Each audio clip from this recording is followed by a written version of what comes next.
የተወደዳችሁ የክርስቶስ ቤተሰቦች እንደምን ከረማችሁ፣ እንደምን ሰነበታችሁ። የዛሬው ርዕሳችን በቅድስት ሀገር እስራኤል ኢየሩሳሌም ከተማ የሚገኘው የቅዱስ ጴጥሮስ ቤተክርስቲያን ይሆናል።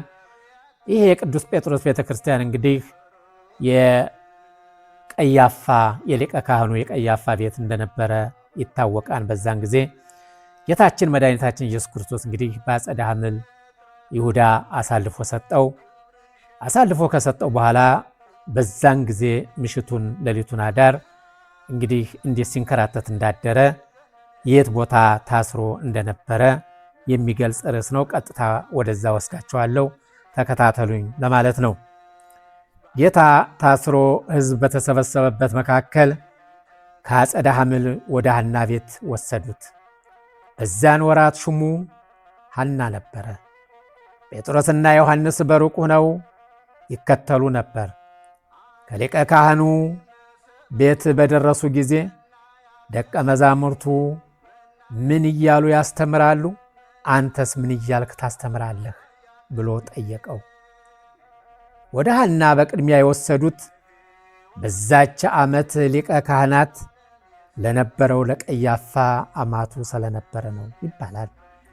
ቀያፋ ሕዝብና ሀገር ከሚቸገር አንድ ሰው ስለ ሕዝብ ይሞት ዘንድ ይቀላል እያለ ይመክራቸው ነበረ።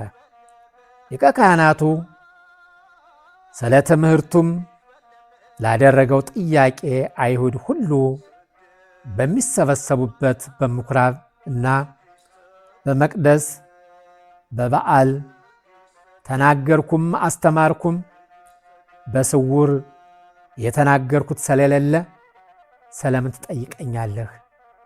የተናገርኩትን ከሰሙት ጠይቅ፣ የተናገርኩትን ያውቃሉና አላቸው። ጌታችን መድኃኒታችን ኢየሱስ ክርስቶስ ይህንን መልስ በሰጠ ጊዜ ከአሽከሩ አንዱ በጥፊ መታው። ክፉ ተናግሬ እንደሆንኩ ስለ ክፉ መስክር፣ መልካም ተናግሬ እንደሆንኩ ስለምን ትመታኛለህ ነበር ያለው።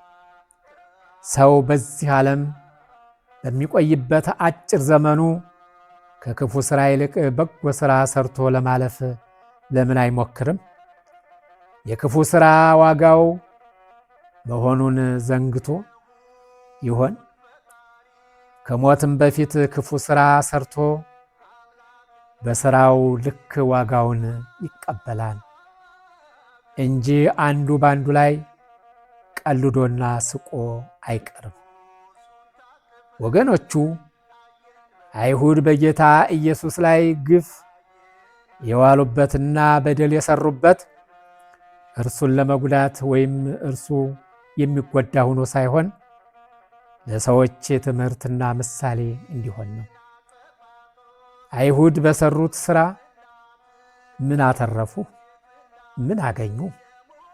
እንደውም እንደ ሥራቸው ሳይሆን እንደ ቸርነቱ በሥራቸው ከምድረ ገጽ ፈጽሞ ይጠፉ ነበረ። ከሐና ቤት ወደ ቀያፋ ቤት ጌታችን መድኃኒታችን ኢየሱስ ክርስቶስ ከሐና ወደ ቀያፋ ቤት ተወሰደና በአይሁድ ሸንጎ ለፍርድ ቀረበ።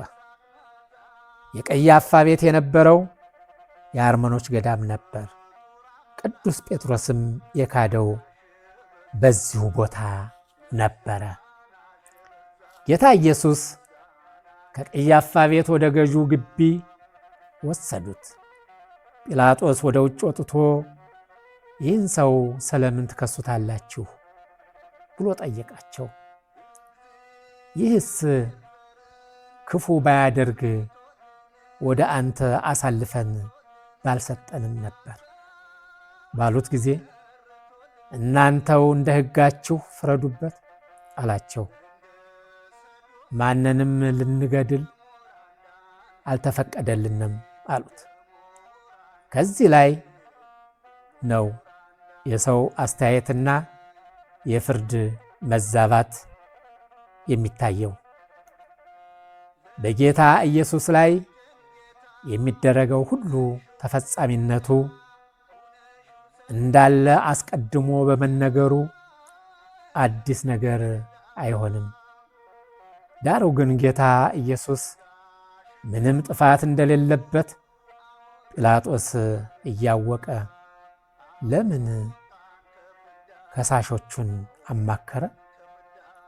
ጥፋት እንደሌለበት ለምን አልለቀቀውም?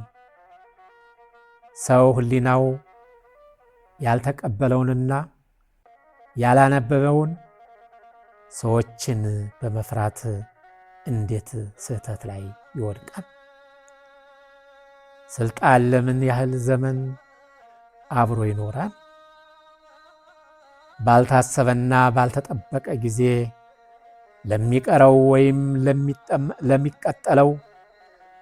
ለሚቀጥለው ጥፋትና ጉዳት በሀገርና በሕዝብ ላይ ሊያመጣ ወይም ሊያስከትል የሚያስችል የተዛባ ፍርድ መስጠት ታላቅ ስህተት አይደለም?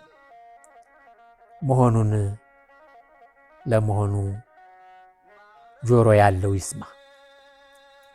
ጲላጦስ እንደገና ወደ ገዡ ግቢ ገባና ጌታ ኢየሱስን ጠርቶ የአይሁድ ንጉሥ አንተ ነህን ብሎ ጠየቀው። አንተ ይህን የምትለኝ ከራስህ ነው ወይስ ሌሎች እኔን ነግረውህ ነው ብሎ መለሰለት። ጲላጦስም ጌታ ኢየሱስን ካነጋገረ በኋላ ዳግመኛ አይሁድ ወጥቶ አንዲትም በደል አላገኘሁበትም፣ ለፋሲካ ለምፈታላችሁ ልማድ ስላላችሁ የአይሁድ ንጉሥ ልፍታላችሁ ትወዳላችሁን ባላቸው ጊዜ ባርናንን እንጂ ይህን አይደለም እያሉ ጮኹ። ሰው ሆይ አስተውል፣ ባርናን ወንበዴ ነበር። የሰው ፍርድ ከሕሊና የራቀ መሆኑን መርምሮ እንዴት በደል አላገኘበትም ያለው ጲላጦስ ጌታ ኢየሱስን ገረፈው። የዮሐንስ ወንጌል ምዕራፍ 18 ከቁጥር 13 እስከ 40። ይህ ቦታ በአሁኑ ሰዓት የቅዱስ ጴጥሮስ ቤተ ክርስቲያን እየተባለ ይጠራል። የቅዱስ ጴጥሮስ ቤተ ክርስቲያን በጽዮን ተራራ ምስራቃዊ ክፍል ትንሽ ወረድ ስንል የምናገኘው ዘመናዊ ቤተ ክርስቲያን ሲሆን የታነጸው እንደ አውሮፓ አቆጣጠር በ1931 ዓ.ም ነው። በትውፊት እንደሚነገረው በዚህ ስፍራ የሊቀ ካህኑ የቀያፋ ቤት እንደነበረ ይተረካል። መጽሐፍ ቅዱስ እንደሚያስረዳን ይሁዳ ጌታችን መድኃኒታችን ኢየሱስ ክርስቶስን በጌቴሴማኒ አሳልፎ ከሰጠ በኋላ በጲላጦስ አደባባይ ለፍርድ እስኪቀርብ ድረስ ጌታ በቀያፋ ቤት ታስሮ አድሯል። በነገታውም ወደ ጲላጦስ አደባባይ ለፍርድ ቀርቧል። የማቴዎስ ወንጌል ምዕራፍ 26 ከቁጥር 47 እስከ 57። በቤተ ክርስቲያኑ ውስጥ ስንገባ ወደ ታችኛው ክፍል ስንወርድ ጌታ ታስሮ ነበር እየተባለ የሚነገርለት ዋሻ እናገኛለን። በዚህ ስፍራ ቅዱስ ጴጥሮስ ጌታችን በሩቅ ሲከታተለው ከቆየ በኋላ በቀያፋ ግቢ ከሰዎች ጋር እሳት እየሞቀ ሳለ አንዲት ሴት ለመጀመሪያ ጊዜ ጴጥሮስ ከገሊላ ከኢየሱስ ጋር እንደነበረ መሰከረች። እርሱ ግን ካደ። በድጋሜ ከበር ሲወጣ ሌላኛይቱ ከናዝሬት ከኢየሱስ ጋር እንደነበረ መሰከረች። በድጋሚ እንደማያውቀው ሙሉ ካደ። ከጥቂት ጊዜ በኋላም በስፍራው የነበሩ ሌሎች ሰዎች አነጋገሩ ከእርሱ ወገን እንደሆነ በእውነት አስረግጠው ሲመሰክሩበት እየማለና የመሰከሩበትን እየተራገመ ለሶስተኛ ጊዜ ካደ። አውራ ዶሮ ጩሆ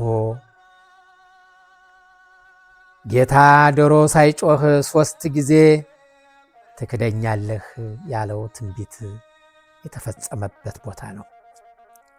ጴጥሮስም ጌታ የተናገረውን ቃል ባስታወሰና አምላኩን ባየ ጊዜ መራራ ልቅሶ ያለቀሰበትና በንስሐ የተመለሰበት ቅዱስ ስፍራ በዚሁ ቦታ ነው። ለዚህ ምሳሌ ከቤተ ክርስቲያኑ በር መውጫ ምሳሌውን በሐውልት ተቀርጾ የምናገኘው በቤተ ክርስቲያኑ ጉልላት ላይም የአውራ ዶሮ ምስል እናያለን። ይኸውም ጌታ ለጴጥሮስ ዶሮ ሳይጮህ 3 ጊዜ ትክደኛለህ ያለውን ለማስታወስ ነው።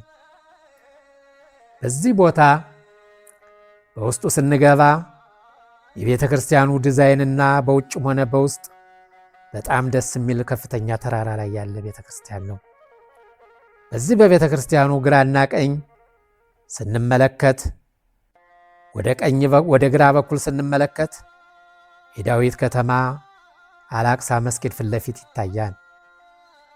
እስራኤላኖች በዚህ በሚጸልዩበት በሰለሞን ግንብ ላይ ኮቴል ወይም የመከራ ፍዳ የልቅሶ ግድግዳ እየተባለ የሚጠራውን ቤተ ክርስቲያን የሚሰግዱበት እናገኛለን።